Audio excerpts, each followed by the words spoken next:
Welcome. This is the GSA SmartPay Fleet Management Essentials course. My name is Rebecca Naus-Perillo. I am a business management specialist with GSA Center for Charge Card Management. Today's course is for new Fleet Agency Organization Program Coordinators, also known as AOPCs. As a program coordinator, you play a critical role in your agency organization's fleet program. Your work is very important. You work with account holders, the bank, and other key stakeholders to ensure that all fleet accounts are effectively managed. This course is intended to teach you about the basics about your role as an AOPC. This is a general course. In addition to this material, I encourage you to learn about your agency's specific fleet program requirements and policies, since they will be the foundation of your day-to-day duties. Furthermore, your agency's bank provides an electronic access system, also known as an EAS, and may provide you with an AOPC guide. These will be very valuable tools in helping you perform your duties. So be sure to reach out to your bank if you're interested in exploring these options if you haven't done so already. Okay, let's get started. So here's a quick overview of the GSA SmartPay program. The GSA SmartPay program is the largest government charge card and related payment solutions program in the world. The program has more than 6 million purchase, fleet, travel, and integrated accounts and supports more than 560 agencies and organizations across the federal government. Since the award of the initial GSA SmartPay master contract in 1998, the GSA SmartPay program has provided convenient, efficient, and effective payment solutions for the federal government, tribes, and tribal organizations with a comprehensive portfolio of payment solutions, including purchase, travel, fleet, and integrated charge card services. In October of 1996, GSA issued a solicitation for commercial fleet payment solution services. The GSA SmartPay Fleet Card program was included in the GSA SmartPay Master Contract awarded in 1998. Since then, the GSA SmartPay 2 and the GSA SmartPay 3 programs included the fleet business line. So for the GSA SmartPay 3 contract, also called SP3, there are two contractor banks, Citibank and US Bank. Agencies pay no direct fees for using the GSA SmartPay program. And one of the very best parts of the program, especially for agencies, is the opportunity to earn refunds. Through contracts with Citibank and US Bank, the GSA SmartPay program enables agencies and organizations across the federal government to obtain payment solutions to support mission needs. The GSA SmartPay Master Contract, administered by GSA, is a fixed price, indefinite delivery, indefinite quantity, or IDIQ type contract. The maximum base period for the initial order is 4 years with 3 3-year options.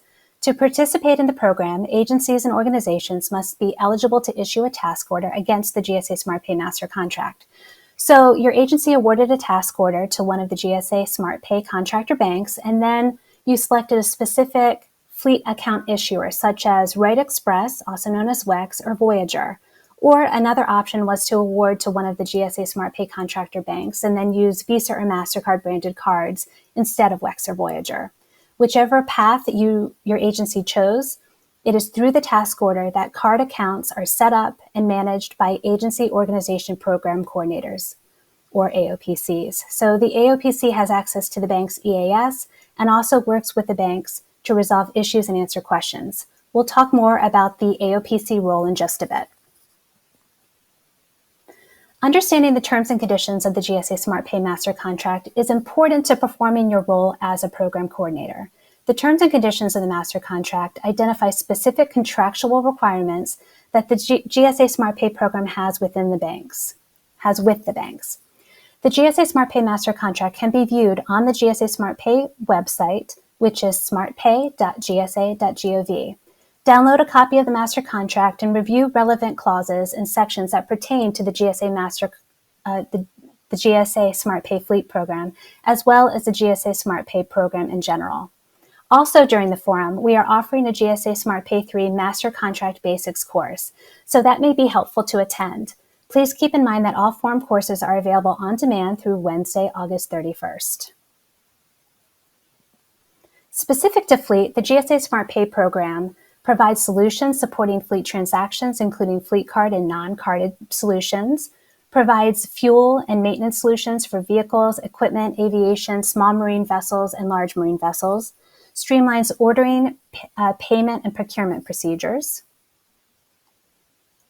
The program also reduces administrative costs under the simplified acquisition threshold. It improves government operations by simplifying the financial process and allows a platform to improve government operations and accountability. Most fleet accounts are assigned to a vehicle and not to a specific account holder. Therefore, a creditworthiness assessment is not required for receiving a fleet account. In addition, use of the fleet account will not affect an account holder's personal credit history. Any government employee authorized to use the GSA SmartPay program who has a responsibility to make fleet purchases and completes the necessary training is eligible to use a GSA SmartPay fleet charge card.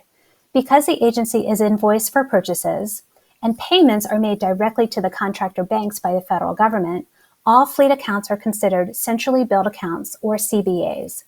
And because fleet accounts are CBAs, they should be exempt from state taxes. Please also keep in mind that with the CBA, the federal government accepts liability for charges made by an authorized account holder, but is not liable for any unauthorized use. Unauthorized use means the use of an account by a person other than the account holder who does not have actual, implied, or apparent authority for such use, and from which the account holder receives no benefit. When the CBA has been used by an authorized account holder to make an unauthorized purchase, the government is liable for the charge, and the agency is responsible for taking appropriate action against the account holder. Let's talk about some of the benefits of using the GSA SmartPay fleet account. Benefits include fuel and maintenance acceptance. 135,000 fuel providers have account acceptance, while 45,000 maintenance locations can accept payment under $100. Another benefit is fraud monitoring using Level 3 data. This program data allows us to monitor and ensure that any fraud or misuse is billed to the responsible party, resulting in overall savings to our customer agencies. Another benefit is that replacement card orders are directly shipped to the agencies, which decreases potential vehicle downtime. Another benefit is real-time authorization data.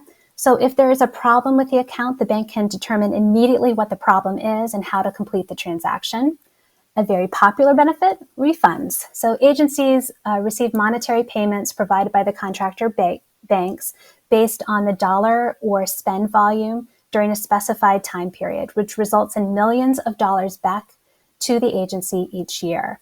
In FY21, overall refunds back to agencies totaled nearly $390 million, which is quite impressive. And lastly, tax recovery is a benefit. Specifically, Level 3 data allows for most effective tax recovery. Okay, let's take a look at some statistics now. First, we'll look at the GSA SmartPay program overall, which includes all business lines. So that's purchase, travel, integrated, and fleet. Then we'll review some fleet numbers separately. So here you'll see that FY21 spend for the entire GSA SmartPay program overall was $29.1 billion. This is up 1.7% from FY20. As far as refunds are concerned, as mentioned on a previous slide, total refunds were up slightly in FY21, totaling nearly $390 million. Again, these refunds go back to agencies to reinvest in their mission. Transactions were down 5.3% in FY21, totaling over 69 million transactions, and total accounts were up about 12% in FY21, totaling 6.1 million accounts. So even though COVID-19 related factors are still at play, the FY21 GSA SmartPay program numbers remained very strong. Okay, so here are the fleet numbers. As mentioned before, the FY21 fleet spend for the FY21 spend for the GSA SmartPay program overall was $29.1 billion. Now, fleet accounted for about 5% of that spend, or about $1.66 billion. And here on this slide, you'll see the top 5 agencies for fleet-related spend. In the top spot, you'll see the U.S. Postal Service. They account for 43% of the fleet spend. Then in the second spot, you'll see GSA. They accounted for about 30% of the fleet spend. After the U.S. Postal Service and GSA, the Department of Homeland Security, Department of Agriculture, and the Department of Interior follow to round out the top 5 for fleet-related agency spend. Okay, so on this slide, you'll see that fleet spend is up in FY21 versus FY20. Fleet spend was at $1.66 billion in FY21 and at $1.45 billion in FY20. There were 28.8 million fleet transactions in FY21, which was up from FY20, where there were 28.2 million fleet transactions. And the number of fleet accounts also increased in FY21 to 813,000 accounts, which was up from 732,000 accounts in FY20. Okay, here's some FY21 refund information. You can see that this list shows the top 5 of agencies for refunds, and this mirrors the top 5 agencies for spend that was on the previous slide. So this just reminds you there's always an opportunity to improve. Higher spend leads to more refunds for your agency.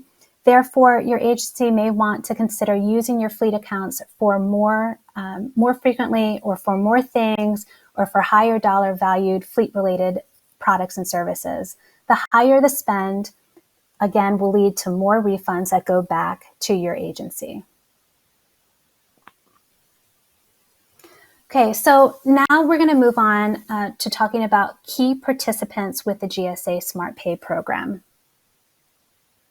So you can see here there are many different parties involved with the GSA SmartPay program. We'll review these key participants in this portion of the presentation. All right, so first we're going to talk about AOPC. So as an AOPC, you are responsible for the overall management and oversight of the accounts under your span of control.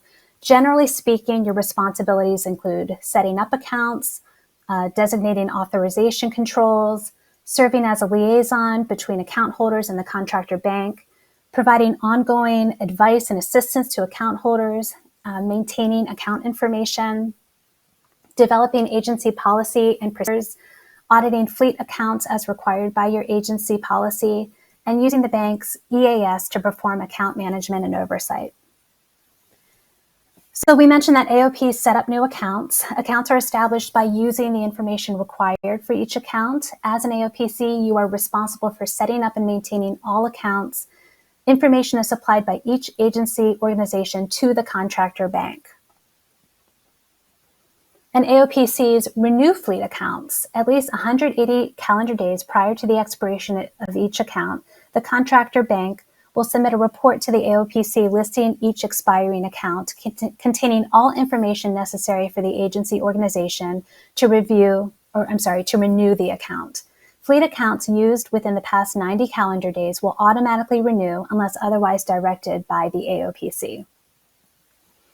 If the fleet account has not been used within the past 90 calendar days, the contractor shall close the account unless a renewal request is received by the AOPC.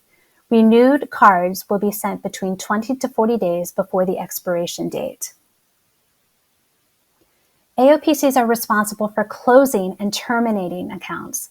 There are 4 steps to closing or terminating an account, and here they are. 1, immediately notify the contractor bank when the account is no longer required. 2, follow the account closeout procedures from your contractor bank. 3, instruct the account holder to destroy or dispose of the card by cutting it into pieces. 4, review the master file account holder listing to ensure the account is closed.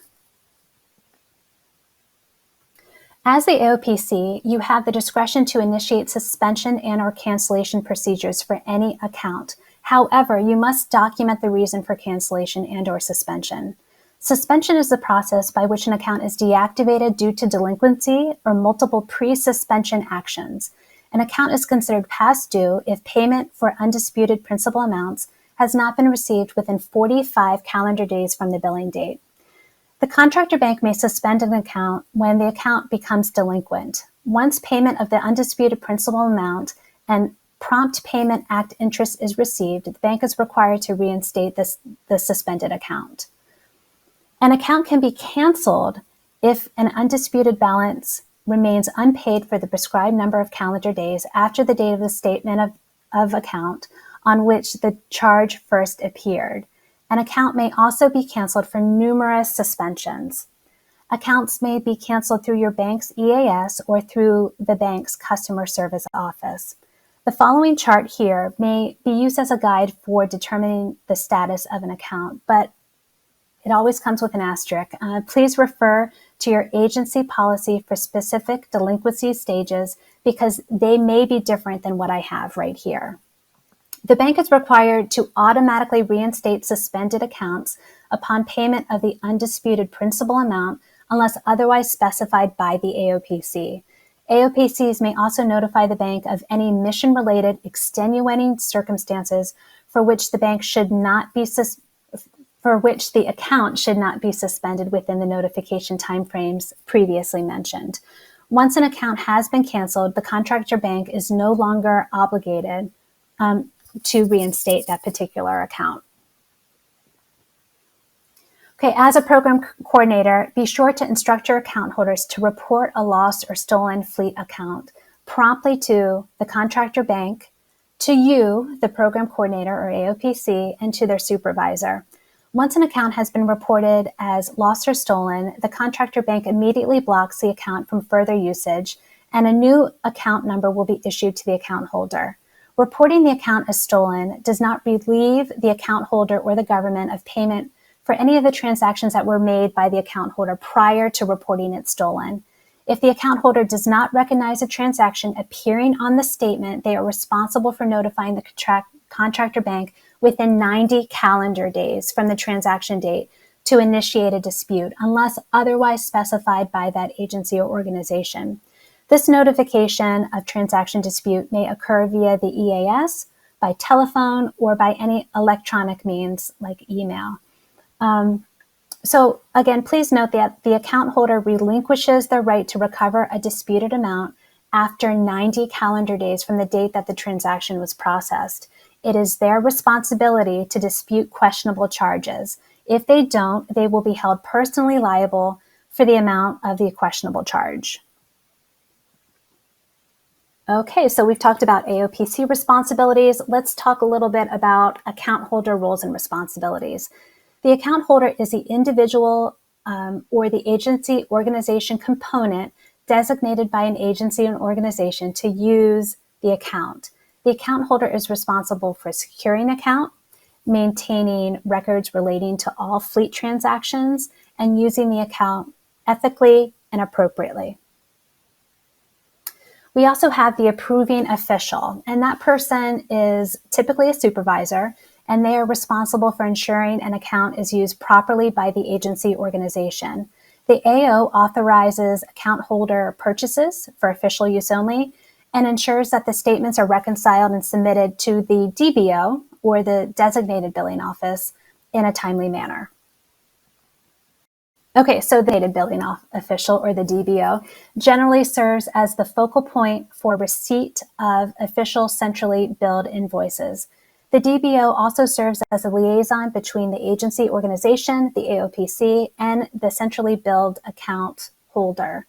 The DBO oversees the proper processing of invoices and ensures invoices are paid within the Prompt Payment Act timeframes.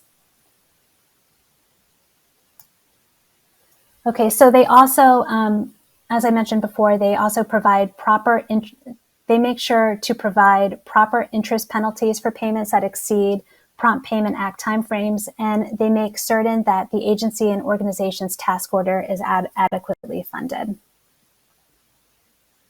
Okay, then now we've got the TDO, which is the Transaction Dispute Officer, and the TDO is the official or office that may be designated by the ordering agency organization to assist the agency organization and the contractor bank in tracking and resolving disputed transactions. The TDO oversees the proper processing of transaction disputes and works with the contractor bank to ensure a resolution. Okay, so next role and responsibility, we have the banks and the brands. So as you know, there are two contractor banks for SP3. We've got Citibank and US Bank. The brands that work with Citibank are MasterCard, Visa, and Right Express, which is also known as WEX. And the brands that work with US Bank are MasterCard, Visa, and Voyager. Contractor banks' major duties are paying the merchants for account transactions, establishing accounts, issuing accounts, creating and maintaining an EAS for agencies and organizations to utilize in managing their program. They prepare monthly statements for each account holder. They issue invoices to the DBO for the CBAs. They provide customer service 24/7. They prepare reports. They participate in the annual training forum sponsored by GSA, which you all are here now for that. During the forum, they share best practices and address any issues and concerns. And when that forum is in person, they provide hands-on training on the EAS. Contractor banks also comply with all other terms and conditions that are part of the GSA Master Contract. The GSA SmartPay brands are financial institutions that dictate where payments can be processed and facilitate the payment process between account holders, merchants, and issuing financial institutions, for example, WEX and Voyager. And also part of this GSA SmartPay roles and responsibilities, we've got the Center for Charge Card Management, which is also known as CCCM. They provide overall program management and advocacy, and this is the group that I work for. The Service Delivery Branch provides customer service to all of the agencies and organizations with SP3 task orders. Each agency and organization has a point of contact within our team. So as an AOPC, if you encounter an unusual situation or if you have any program-related questions, feel free to reach out to your point of contact. We will do our best to answer your questions as soon as possible. And if you don't happen to know your point of contact, you can always email GSA_SmartPay@gsa.gov, and we can help get that information out to you. Agencies, organizations, and account holders also reach out to that same email address, GSA_SmartPay@gsa.gov. This inbox is staffed Monday through Friday from 8 a.m. to 4 p.m. Eastern, with the exception of federal holidays. So again, feel free to reach out to us. We are here to help. Another person at GSA that is involved with the GSA SmartPay program is the GSA Contracting Officer. The CO administers the GSA SmartPay Master Contract on behalf of all authorized users, including your agency organization. The GSA Contracting Officer is the person authorized to make any changes to any of the requirements of the GSA Master Contract. So they are the only person that can do that. They are the only person that can legally commit or obligate the government to the expenditure of public funds for the GSA SmartPay Master Contract. And they are the only person that can render a final decision on a dispute pertaining to the GSA SmartPay Master Contract. We've got a couple of other parties to talk about, and that would be the Inspector General and OMB. Because the GSA program is a highly visible program and receives a lot of interest both within and outside of your organization, your agency organization's management, the Inspector General staff, and other investigators or auditors will likely be interested in the performance of your fleet program. Many agency and organizations will have a periodic audit of the fleet program, and you will likely be a key player in those audits.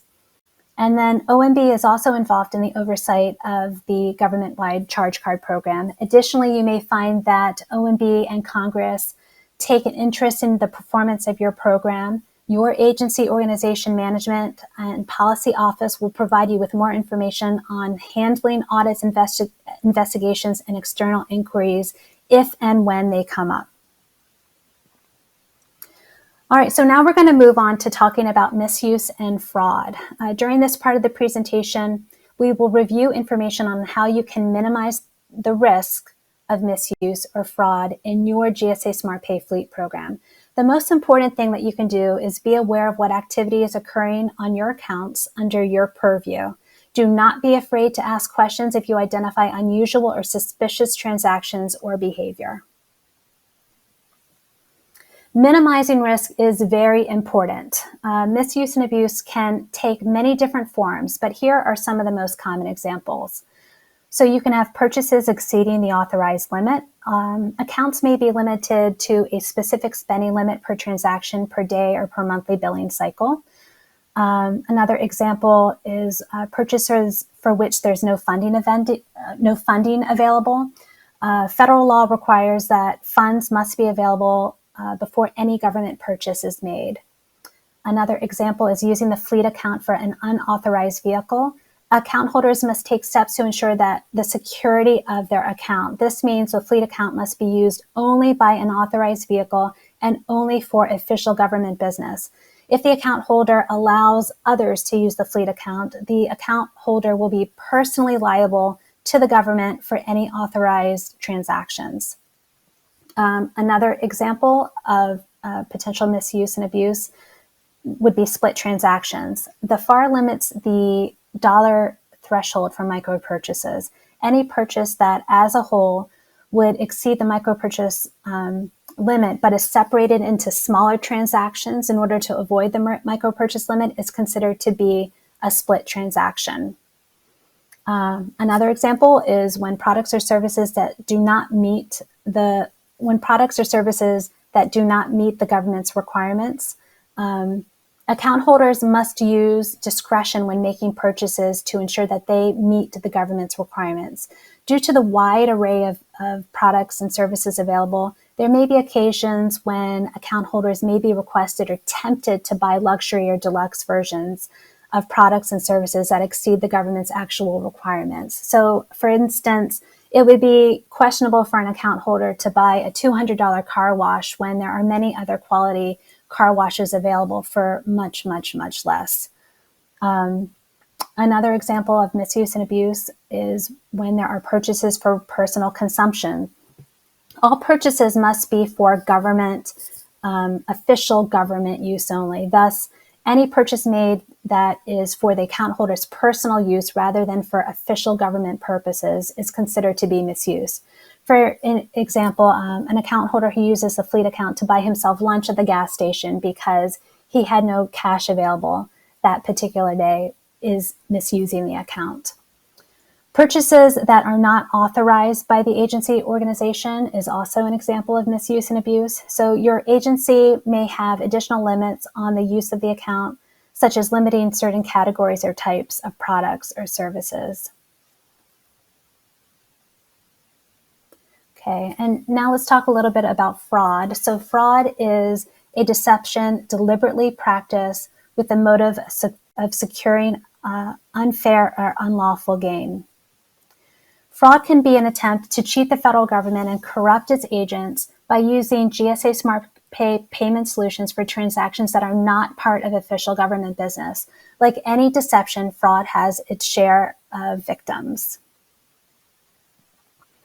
Okay, let's go over some examples of fraud. So there could be counterfeit accounts.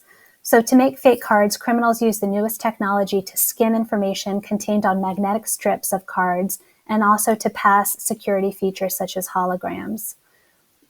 There could be lost or stolen cards. Often physical cards are stolen from an unattended vehicle. There could be non-receipt fraud. This occurs when new or replacement cards are mailed and then stolen while in transit. There could be friends and family fraud. This is when an employee steals the card and uses it to fuel personal vehicles or a stranger's vehicle, often in return for a discounted cash price. I'm sure we've all heard of phishing. So that occurs when an account holder receives a fake email directing him or her to enter sensitive personal information on a phony website. The fake website enables the criminal to steal information from the account holder. And there's also skimming. Account information is stolen from the pump. As a program coordinator, you must inform your account holders to be alert to the indicators of fraud, such as false charges, mischarges, bribes, gratuities, kickbacks. Report suspected fraud immediately through the proper channels at your agency, which may include going to the AO, the financial officer, the Office of the Inspector General, or the Office of Special Investigations. Always follow your agency's policies and procedures when handling cases of suspected misuse. So here are some program management tools that could help you to reduce fraud at your agency. One, you could set up credit limits. Credit limits restrict single, daily, weekly, or monthly expenditures per account. In accordance with agency organization policy, an AOPC may set up the limits which best meet the agency's needs. Setting limits that are realistic but not excessive will deter misuse. By reviewing spending patterns, you will be able to lower limits without disrupting the agency's mission. AOPC is also ready to raise limits at any time in response to emergency or unforeseen circumstances.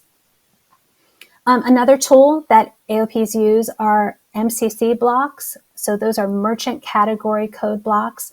They are established by the associations or contractor banks to identify different types of businesses. Merchants select the codes that best describe their business. So you may limit the types of businesses where the account will be accepted by limiting the MCCs available to the account holder. The contractor bank has established sample templates that may assist you in determining which MCCs should be used. In the event that a driver needs to make a purchase outside of his or her restricted MCCs, AOPCs are authorized to override the restriction for a transaction by contacting the contractor bank's customer service representative. Agency organization policy should specify who is authorized to perform these types of overrides, but they can happen if needed. Another program management tool would be using online reports. AOPCs have access to many standard and ad hoc reports through the contractor bank's EAS, and we'll talk about those in a bit. And you've got account deactivation. In those instances, when the fleet account is not needed on a continuous basis, deactivation of the account may serve as a deterrent to fraud and or misuse. You may deactivate the account when an account is not being used. By understanding the use of the account, you can establish deactivation guidelines. Deactivation and reactivation can be completed through the bank's EAS only, or actually through the bank's EAS, or by calling the bank's customer service phone number. Some additional tools that fleet program coordinators can use. As a coordinator, you can establish policies and procedures to detect fraud, waste, and abuse. You can emphasize standards of contact and clearly state consequences for misuse. And you can manage delinquency and implement proper training to help reduce fraud and misuse. So here are some tools that drivers can use to reduce fraud, and you can pass this information on to them. They should double check that they are using the correct card before making a purchase. They should keep their driver ID and PIN confidential. We don't suggest that they write it on or near the physical card. They should try to ensure that pumps are not compromised or opened. They should try to use pumps that actually face the attendant because these are less likely to have skimming devices installed. And they should try to secure the fleet card when stored and don't leave it actually in the vehicle or in a place that's accessible to other people. So please keep in mind that misuse by employees impacts the agency's charge card performance and refund earning potential. A key responsibility for AOPCs, as we mentioned several times now, is to detect and report suspected misuse. If a situation occurs where you must report suspected misuse, make sure that you have all the information necessary to assist with a formal inquiry or investigation. Contact the driver to obtain any information that could explain these questionable charges. If the driver provides documentation or an explanation regarding the charges and you still have questions or concerns about them, compile all the information, such as the statement, exception report, documented contacts between you and the account holder, copies of the receipts, all of that information before you report it. And as mentioned earlier, your agency organization may ask you to report suspected misuse to one or more of the following personnel. Again, they may ask you to go to the approving official, the finance officer, the Office of Inspector General via the hotline, or the Office of Special Investigations, which is for defense agencies. So some consequences for misuse and abuse may include reprimand, counseling, suspension of employment, termination of employment, and criminal prosecution. Please note that some agencies have agency-specific penalties and consequences for misuse and abuse of the fleet account. All right, so now we're going to move into talking about best practices. During this part of the presentation, we'll talk about some best practices for your consideration. Each agency runs their charge card program a little bit differently, but perhaps you'll find some of these ideas and suggestions helpful as you learn to manage your charge card program. Okay, so good training and communication with your account holders is key. Train those account holders on the proper use of the fleet account. Use ethics training as another source for instruction. You may want to develop a fleet hotline to respond to account holder questions. You may want to develop and maintain a fleet-specific website for your agency. Some agencies create a monthly newsletter for their agency fleet policies and procedures, so that could be an idea for you. You may want to publish a frequently asked questions page on the agency internal website. You may want to send periodic reminders on agency fleet policies and procedures. Another idea is to hold orientation sessions with new fleet account holders to talk with them about the program. You may also want to email updates to AOPCs at all levels on any important program changes.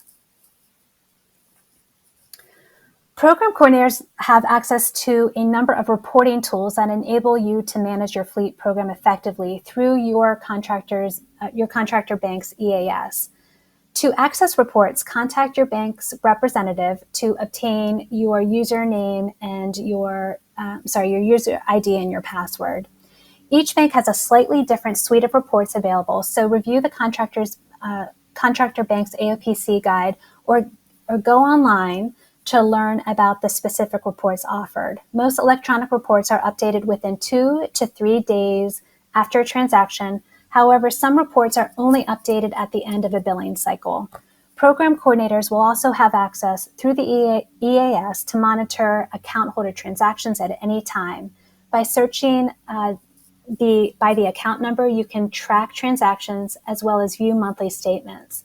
You may also contact your bank's customer service at any time to request information on a specific account.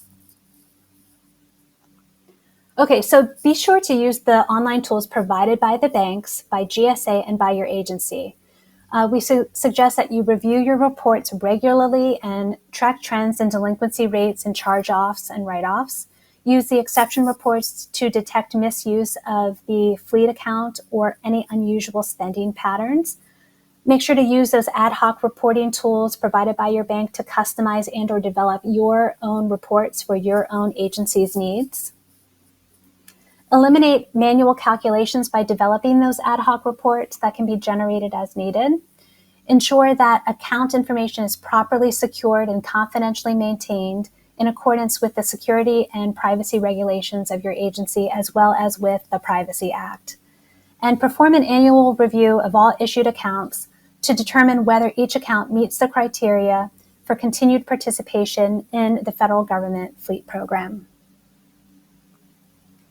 Okay, we also suggest that you monitor those bank reports regularly, which allows AOPCs to oversee the fleet account program's financial condition and monitor for fraud, waste, and abuse. Use the bank reports proactively, not reactively, for activities such as invoice and payment data and meeting OMB requirements. So in all, we suggest that you take the time to understand all of those available reports. In addition, we suggest that you save copies of all generated electronic reports, especially statistical or summary reports. Due to the volume of information available, the bank will furnish information for a limited period of time, generally 18 months or less, before archiving the data. Reports containing sensitive information like account numbers or account holder information should be maintained in a secure location. Review and follow your agency organization policy for instructions on printing and safeguarding reports. Okay, so we're talking a lot about reports here in this best practices section of the presentation. There are a number of reports available to you, and again, we suggest that you take the time to understand all of these reports. what we'll discuss in the next few slides does not represent all reports, but here's a list of general account information reports. Because of our time limitation here, I won't go through each report in detail right now, but all of this information is available on our website, smartpay.gsa.gov. If you're interested in learning more about these reports, please go there and check it out. Or if you download this PowerPoint, I've included an explanation of each report in the notes portion of the PowerPoint. I'll explain how to download this PowerPoint at the end of this presentation. So again, these here are the general account information reports. You've got reports like the account activity report, which consists of summaries of summary totals for the reporting period, the fiscal year to date, categorized by account and agency organization. This report is used by the AOPCs to obtain and manipulate program data. So specific to fleet, data elements include total transactions, total units for the reporting period for fuel, for each fuel type by unit type, total taxes for each state by tax category, total gross fuel charges for each fuel type, total gross non-fuel charges for non-fuel category, total net fuel charges for each fuel type, total net non-fuel charges for non-fuel category, grand total gross fuel charges, grand total non-fuel charges, grand total taxes deducted, grand total net fuel charges, and grand total net non-fuel charges. Okay, so that was just one report, but you also have the account change report, the current account report, the exception report, and the exception report identifies high-risk transactions such as lost, stolen, invalid, or canceled accounts, declined transactions, and unusual spending activity, and details all of that such activity. So, the exception report is very useful. It includes current and past due balances. It is generally used by AOPCs and the DBO to monitor account holder activity, track misuse, and/or identify training needs of an account holder. Some other general account information reports is the master file report, the renewal report. So again, when you have some time, please take a look at these reports and learn more about them and see which ones are most useful for you. Okay, here are some of the reports for transactions, payments, and disputes. So you have the detailed electronic transaction file report, and this one lists each account holder's detailed transactions for the reporting period and contains all transaction data. This file is used by the agency organization in processing transactions through the financial system and for reporting purposes. You have the invoice status report and the transaction dispute report. Okay, here are some of the reports for account delinquency. You have the pre-suspension, pre-cancellation report, the suspension cancellation report, the delinquency report, the write-off report, and the exception report. The exception report identifies high-risk transactions as defined by the agency organization, such as declined authorizations, merchant category code reports for questionable expenditures, ATM withdrawals, high-volume accounts, etc. Here are some of the reports for statistical or summary information. Again, I'm not going to go into this in depth at this point, but you can take a look at these and see all of the descriptions if you download this PowerPoint. But you've got the 1057 report, the payment performance and refunds report, the statistical summary report. I could continue on, but you can see them right there. So again, please get to know these reports. All right, and we've also talked quite a bit about ad hoc reports, and these are also available to AOPCs. These reports provide the ability for GSA and the agency organization community to access all data elements for the AO, the account holder, and transaction records at any time by allowing GSA and or agency organizations to create reports in HTML, Excel, text, and any other format as defined by the agency organization at the task order level. The contractor bank provides the capability for GSA to utilize the ad hoc reporting functionality of the EAS system. for any additional future reporting needs that are not listed on the previous slides. So as you can see from the past few slides, AOPCs have a number of accessible, valuable reports that can really help you manage your fleet program. You just need to kind of take the time to get to know them all.